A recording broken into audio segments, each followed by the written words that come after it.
Assalamualaikum warahmatullahi wabarakatuh. Hai, selamat pagi. Saya Evi Sayono.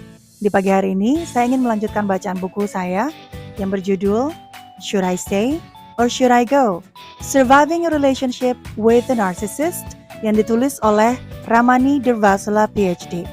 Di pagi hari ini, tanggal 28 Mei 2022, saya masih akan melanjutkan bacaan bab 3 yang berjudul Are You in a Relationship with a Narcissist? Apakah Anda sedang menjalin hubungan dengan penderita narsisis? Di mana pada bab 3 ini teman-teman akan mendengarkan karakteristik atau ciri-ciri dari penderita narcissistic personality disorder. Sayangnya setahu saya hingga kini buku ini belum ada edisi terjemahan dalam bahasa Indonesia. Sehingga buku yang saya baca nantinya akan saya bacakan dalam bahasa Inggris terlebih dahulu. Baru kemudian saya akan menceritakan interpretasi saya terhadap bagian yang saya baca. Untuk mendapatkan pemahaman yang lebih menyeluruh atas buku ini, saya menyarankan agar teman-teman dapat memiliki bukunya dan kemudian membacanya sendiri. Teman-teman dapat mendapatkan buku ini di situs-situs belanja buku internasional, karena sampai saat ini saya belum pernah melihat buku ini ada di situs belanja nasional. Jika teman-teman ingin mendapatkan pengetahuan yang lebih mendalam tentang gangguan kepribadian narcissistic personality disorder, saya menyarankan agar teman-teman dapat mencari kanal YouTube milik Dr. Ramani Durvasula. Di sana teman-teman akan mendapatkan informasi yang lebih rinci tentang narcissistic personality disorder. Bila mana teman-teman belum sempat untuk subscribe kanal YouTube saya ini, monggo ya, silakan diklik tanda subscribe-nya. Silakan juga diklik tanda lonceng sehingga teman-teman akan dapat langsung terupdate bila mana saya memposting video bacaan buku terbaru. Bila mana teman-teman merasa akan ada banyak kolega lain yang akan dapat memetik manfaat dari isi buku ini, monggo ya, silakan diklik tanda share-nya lalu membagikan link video ini ke kolega-kolega dan sosial media yang teman-teman punya. Jika teman-teman menyukai video ini, silakan diklik tanda like-nya juga ya. Dan terakhir, saya tunggu kritik, saran, dan komentarnya di kolom komentar. Baik teman-teman, mari kita mulai mendengarkan bab 3 dari buku Should I Stay or Should I Go? Yang ditulis oleh Ramani Durvasula PhD. Selamat mendengarkan. Should I Stay or Should I Go? Surviving a Relationship with a Narcissist. Ramani Durvasula PhD. Chapter 3. Are you in a relationship with a narcissist? Lack of guilt, lack of insight. Page 64. I am so sorry. I didn't realize that my one-night stand would be so hurtful. I don't know what I was thinking. Seriously? When a client told me she was told this, it felt less like an apology than a reflection of her partner's utter lack of insight. While the word sorry appears in his statement, the lack of awareness that a careless infidelity could be so painful feels like a contrition and more like clueless, which pretty well sums it up. Not only are narcissists often careless, but also clueless. Ciri-ciri berikutnya dari seorang penderita narsisis adalah lack of guilt atau lack of insight. Mungkin saya mau bahas dulu artinya lack of guilt. Lack itu artinya kurang, guilt itu kayak rasa bersalah. Jadi ketika melakukan sesuatu, seorang penderita narsisis itu kayak nggak bisa ngerasa bahwa dirinya tuh salah. Lack of insight, I-N-S-I-G-H-T. Insight itu artinya seperti kemampuan seseorang untuk dapat memahami orang lain atau memahami sesuatu yang ada di depan dia. Seperti tanda-tanda atau signal-signal yang dia tangkap dari orang yang sedang berbicara di depannya dia. Atau signal-signal yang ditangkap ketika dia berurusan dengan sesuatu, bisa benda atau hal apapun ya. Kayak misalnya gini, dia ngelihat orang mukanya sedih ketika dia melakukan sesuatu. Maka kalau kita ngelihat orang seperti itu, kita bisa tahu bahwa perilaku kita tuh ternyata membuat orang lain sedih. Nah ini yang tidak dimiliki oleh penderita narsisis. Sekarang kita mulai bahas halaman 64, lack of guilt atau lack of insight. Dr. Ramani mengawali deskripsinya dengan menceritakan hasil wawancara dia terhadap salah satu narasumber yang berkontribusi terhadap penulisan buku ini. Narasumbernya seorang perempuan. Mari kita dengarkan. Aduh maaf banget ya, aku gak nyadar kalau one night stand-nya aku ini sangat menyakitkan buat kamu. Aku gak tahu sebenarnya apa sih yang lagi aku pikirin. Ini catatan buat yang belum tahu aja ya, one night stand itu ketika dua orang yang tidak saling kenal itu bertemu, kemudian hubungan seperti itu, lalu kemudian keesokannya tidak lagi berhubungan. Kayak gitulah kurang lebih ya. Saat Dokter Ramani mendengarkan cerita dari perempuan yang merupakan narasumbernya itu, reaksinya Dokter Ramani seperti ini. Serius? Ketika seorang klien mengatakan kepada saya bahwa pasangannya mengatakan hal seperti itu padanya, kok sepertinya kata-kata permintaan maafnya itu kayak seperti kurang maknanya. Dan di dalam permintaan maafnya itu seperti tidak ada refleksi. Refleksi bahwa dia itu telah melakukan sebuah kesalahan. Seperti tidak punya insight.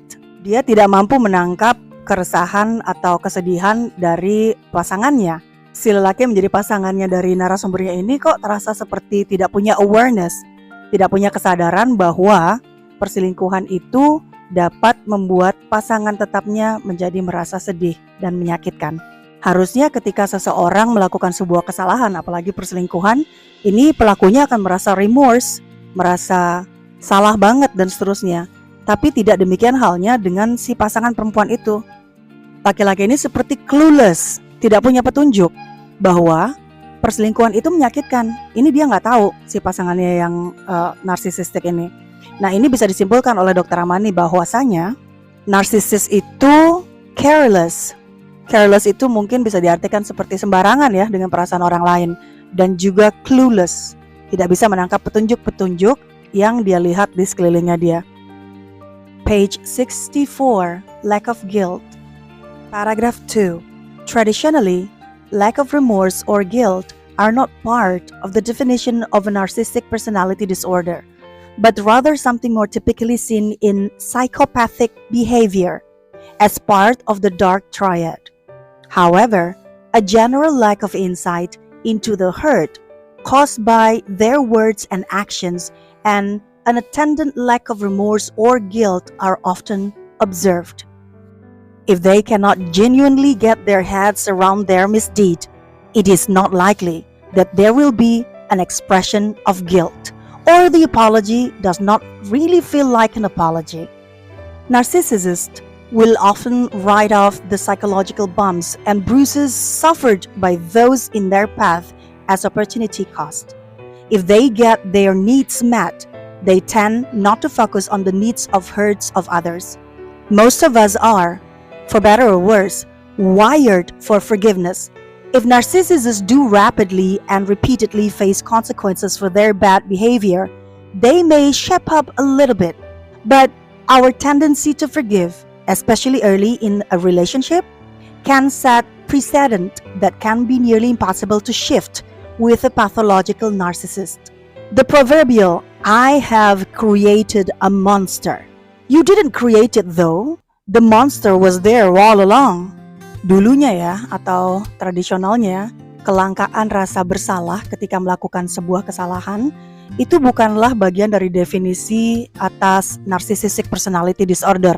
Kelangkaan rasa bersalah ini biasanya muncul pada orang-orang yang menderita gangguan perilaku psikopatik, seperti bagian dari dark triad. Dark triad ini dibahas di video sebelumnya ya teman-teman.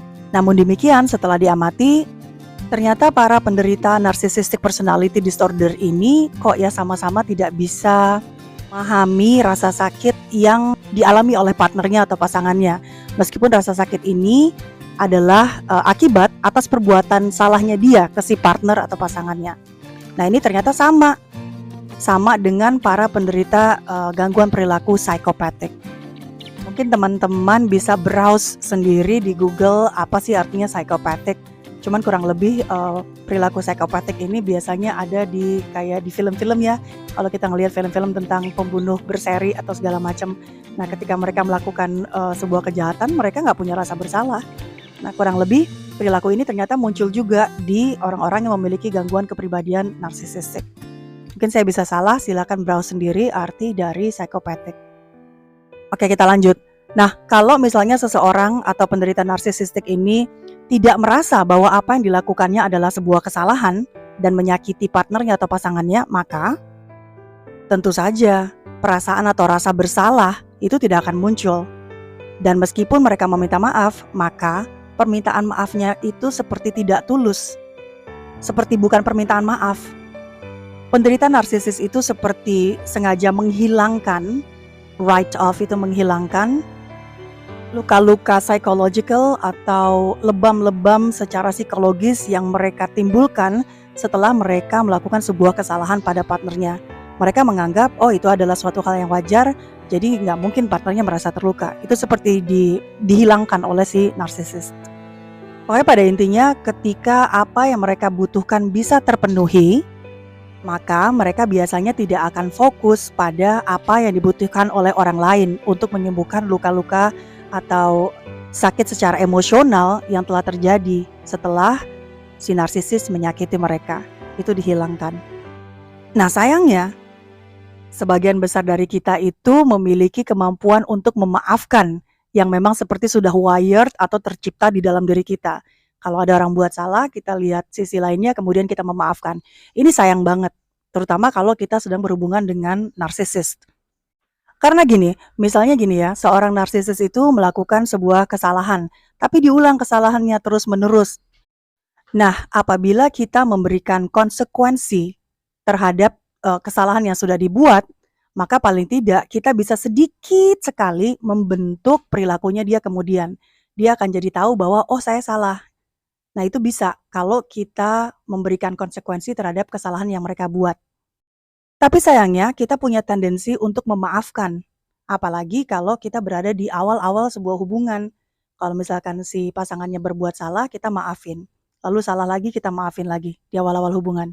Nah ini bisa menjadi presiden yang buruk gitu ya. Karena kita seperti memberikan contoh pada mereka bahwa, oh berbuat kesalahan apapun aku pasti akan dimaafin. Nah akhirnya kita tidak bisa membentuk mereka untuk bisa menyadari apa yang mereka lakukan itu salah. Kalau kita selalu memaafkan, ini bagus mungkin kalau kita dealing dengan orang-orang yang normal ya. Tapi tidak demikian halnya ketika kita sedang dealing atau berhubungan dengan seorang penderita narcissistic personality disorder. Gak bisa mereka harus dikasih aturan. Jadi, maksud kita baik memaafkan, tapi di satu sisi, ketika kita berhubungan dengan NPD lalu terus memaafkan, maka ini seperti membenarkan proverbial atau kata pepatah yang menyatakan bahwa I have created a monster. Saya sudah menciptakan seorang monster. Tapi sebenarnya kita nggak menciptakan monster itu sih, karena si monster itu memang udah ada dari sononya dari dulu. Page 64 and 65, paragraph 3. The lack of insight that is observed in narcissism can be frustrating because it is as though they have no idea how they affect other people. Their inability to monitor how they impact other people reflects their childlike selfishness. Children rarely check in with their mothers before they throw a tantrum. Their lack of insight is operating from many angles. They do not observe the impact of their behavior on others. They are disconnected from their inner worlds. They have little empathy for how others feel, and they rarely are corrected or face consequences for their behavior. All of this can contribute to the narcissist's lack of insight, which can make a deep relationship challenging and day-to-day life incredibly frustrating. Halaman 64 dan 65 paragraf ketiga. Sebelumnya kita akan kembali membahas apa yang dimaksud dengan insight. Jadi insight adalah kemampuan seseorang untuk dapat memahami apa yang dirasakan oleh orang lain. Ketika seseorang melakukan sebuah kesalahan dan membuat pasangannya bersedih, maka dia akan punya insight bahwa, oh, apa yang saya lakukan membuat partner saya bersedih. Nah, dalam kasus narcissistic personality disorder ini, mereka itu tidak memiliki insight atau kurang banget insight-nya. Kita menyebutnya lack of insight. Lack of insight yang dapat kita lihat pada penderita narsisis ini bisa membuat kita frustasi. Karena mereka nampaknya seperti tidak punya ide atau tidak bisa ngerasain bahwa tingkah laku atau perilaku mereka itu sangat berdampak kepada orang lain. Ketidakmampuan para penderita narsisis untuk memantau bahwa apa yang mereka lakukan memberikan dampak kepada orang lain, ini sebenarnya merupakan sebuah cerminan dari childlike selfishness, keegoisan yang biasanya muncul pada anak-anak. Jadi Dr. Amani menggambarkan seperti ini. Ketika seorang anak kecil itu mau tantrum atau mau ngamuk atau ngambek, mereka kan tidak pernah mengecek terlebih dahulu perasaan ibunya seperti apa. Mereka nggak pernah nanya apakah ibunya nanti akan kesel ketika mereka tantrum. Kalau anak kecil mau tantrum ya tantrum aja, nggak peduli perasaan ibunya. Nah, seperti itu kurang lebih si perilaku yang ditunjukkan oleh narcissistic personality disorder dengan lack of insight. Nah, teman-teman, lack of insight ini bisa ditunjukkan dari berbagai angle atau berbagai sudut ya. Misalnya gini, penderita narsisis itu tidak bisa mengamati perilakunya dia itu membuat orang lain susah atau sedih. Itu satu. Berikutnya, mereka seperti tidak terkoneksi atau tidak terhubung dengan dirinya yang sesungguhnya di dalam dunia mereka yang paling dalam. Itu nggak terhubung. Ini maksudnya gini, jadi kalau misalnya kita berbuat kesalahan, kita akan berefleksi terus bertanya pada diri kita yang paling dalam. Baru kita kemudian akan ngerasa bahwa oh ini salah ya. Nah dalam kasusnya para narsisis ini mereka nggak mampu untuk menghubungkan dia perilakunya dengan dirinya yang terdalam. Nggak bisa berefleksi. Dan sayangnya mereka itu jarang sekali dikoreksi ketika mereka berbuat kesalahan. Mereka jarang sekali mendapatkan konsekuensi ketika mereka berbuat salah. Nah ini catatan buat saya ya, makanya kalau kita punya anak kecil, ketika mereka buat salah, kita koreksi dengan cara yang benar tentunya ya. Karena kalau nggak dikoreksi, maka lama-kelamaan kalau gede bisa jadi kita membuat mereka itu, membuat anak-anak jadi kayak narsisis ya. Sama juga ketika kita berhubungan dengan orang dewasa yang mengidap narsisis ini, kalau pasangan kita buat salah ya kita koreksi. Maka paling nggak kata dokter Mani bisalah mengkoreksi dikit gitu ya. Nah, semua hal tersebut itu memberikan kontribusi kepada kelangkaan insight yang ada pada dirinya narsisis. Kalau ini kemudian terakumulasi, maka ini akan membuat sebuah hubungan yang mendalam itu menjadi sulit untuk dilakukan.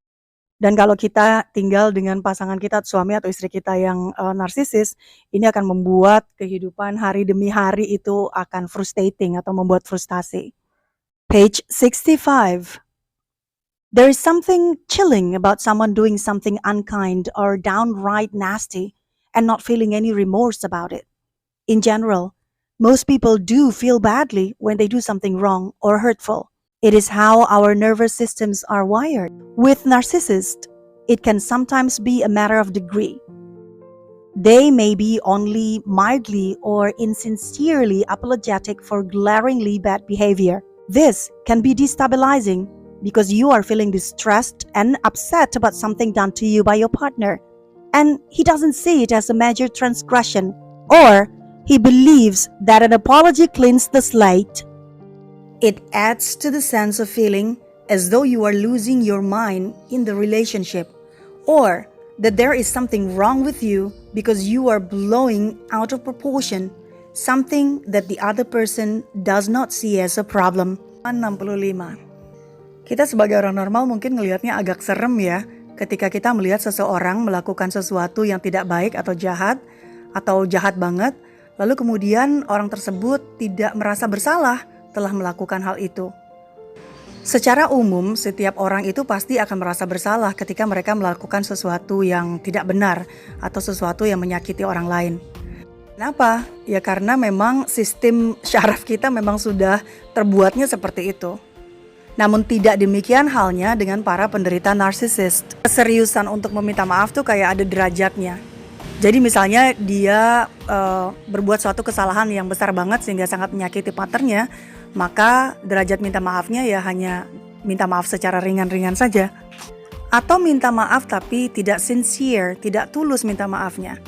Karena mereka akan menganggap bahwa hal kecil aja kok harus minta maaf sih. Menurut mereka degree-nya atau derajatnya itu nggak penting. Mereka menganggap sebuah kesalahan besar yang mereka lakukan itu tidak menyakiti buat partnernya. Padahal buat kitanya tuh sakit banget. Nah kalau sudah gini, ini akan membuat kita merasa tidak stabil. Karena kitanya udah stres banget akibat perilakunya, lalu kecewa tentang perilaku yang ditunjukkan oleh si partner kita. Tapi si partner kita itu tidak ngerasa bahwa sesuatu yang dilakukan itu telah menyakiti kita, tidak melanggar apapun. Lalu si partner kita percaya bahwa ya udah tinggal minta maaf aja, dan itu akan membuat papan tulis saya kembali bersih. Jadi kalau clean slate itu kayak papan tulis itu kosong, kemudian ditulisi dengan kesalahan gitu ya pakai kapur, tapi kemudian hanya dengan permintaan maaf papan tulis itu kembali bersih lagi. Ini akan membuat kita ngerasa losing your mind. Losing your mind tuh kayak kehilangan kemampuan untuk berpikir. Kenapa? Kok dalam hubungan ini dia berbuat kesalahan tapi dia nggak nyadar dan cukup minta maaf. Kitanya udah kesel banget, terus kemudian akhirnya marahnya kayak marah banget ya karena kita diperlakukan tidak adil gitu. Nah ketika kita marah, kita ngerasa jadi kayak kok jadi aku yang kayak tidak proporsional ya. Kok partner kita tidak merasa bahwa apa yang dilakukannya itu adalah sebuah permasalahan. Sementara emang bener yang dilakukan itu adalah sebuah permasalahan besar. Jadi kayak kita yang aneh gitu ya untuk marah-marah. Padahal ya kita wajar marah, orang diselingkuhin gitu kan ya. Page 65. Red flags. Lack of guilt. Lack of insight. These can be hard to spot because bad things may not, hopefully, happen early in a relationship. However, look for the level of ownership and apology for even small mistakes, such as showing up late. If there is a dismissive attitude toward these slights or behaviors that were unsettling or problematic for you, that could be a harbinger for a person simply not feeling bad or lacking insight when he does bad things. Halaman 65. Red flags. Red itu artinya merah, flags itu bendera. Jadi bendera merah itu artinya kurang lebih peringatan-peringatan yang biasanya muncul di awal-awal hubungan.